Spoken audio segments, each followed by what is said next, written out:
Salut à tous et bienvenue dans cette nouvelle vidéo des sentiers de la foi chrétienne ayant pour thème les miséricordieux. C'était donc pendant les 9 paroles de Jésus-Christ sur la montagne après qu'une foule se soit rassemblée pour l'écouter. Il va donc dire quelque chose de très important dont nous allons analyser dans le texte de Matthieu, le chapitre 5, à partir du verset 7, donc, où il est dit ceci: Heureux les miséricordieux, car ils obtiendront miséricorde. Heureux les miséricordieux, car ils obtiendront miséricorde. Il est donc question de définir ce que c'est que quelqu'un de miséricordieux. On peut donc comprendre que quelqu'un qui est miséricordieux, c'est cette personne qui a de la compassion pour son prochain. C'est avoir pitié de la misère de ton prochain, littéralement miséricordieux. Alors, le Seigneur, à travers cette parole de heureux les miséricordieux, car ils recevront miséricorde, interpellait déjà ses auditeurs à être des pratiquants de la charité, de l'empathie avec leur prochain. On pourrait aussi se poser des questions de savoir, mais pourquoi est-ce que certaines personnes qui décident d'être méchantes et qui n'ont pas soin de leur prochain prospèrent? C'est la raison pour laquelle je vous invite dans le texte de Luc, le chapitre 16, et il s'y trouve une parabole à partir du verset 19 au verset 31, où Jésus-Christ décrit le pauvre Lazare et le jeune homme et le mauvais riche qui était quelqu'un de bien nanti, et à côté de sa porte se trouvait le pauvre Lazare qui n'avait rien absolument et était couvert d'ulcères jusqu'à ce que les chiens léchaient ses ulcères purulents. La fin raconte que les deux sont morts, le pauvre Lazare et ce mauvais riche.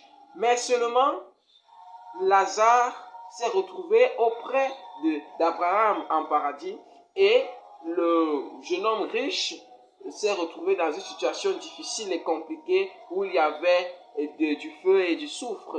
Et celui-ci va réclamer à Dieu de faire venir Lazare pour lui donner, pour tremper son doigt et lui donner, et lui rafraîchir la langue.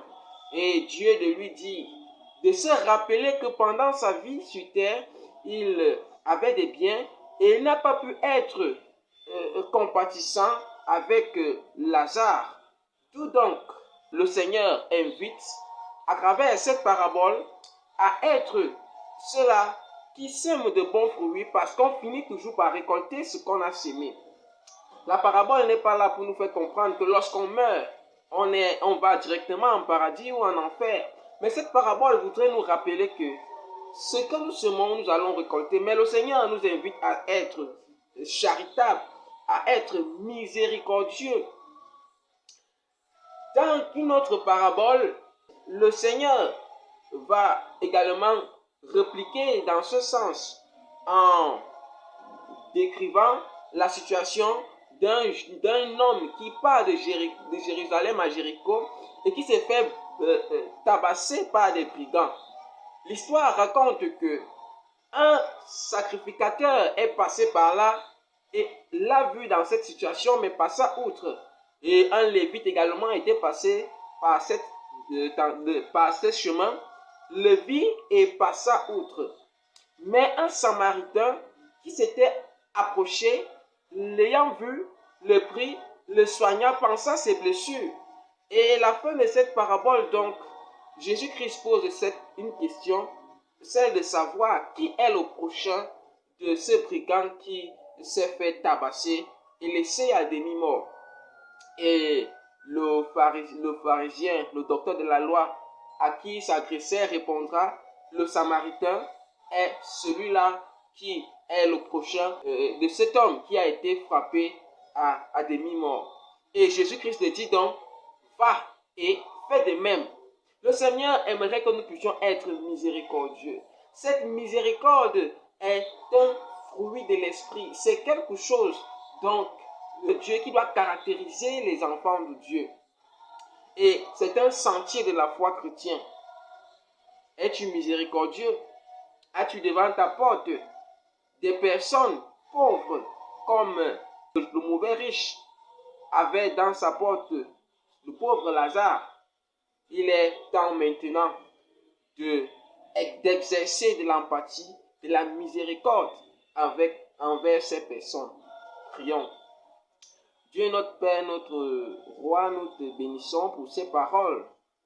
Alors que tu aimerais que nous puissions être compatissants, exercer de l'empathie avec notre prochain, nous voulons que, Père, tu nous aides à travers ton esprit à être des pratiquants de ta parole, au nom puissant de Jésus.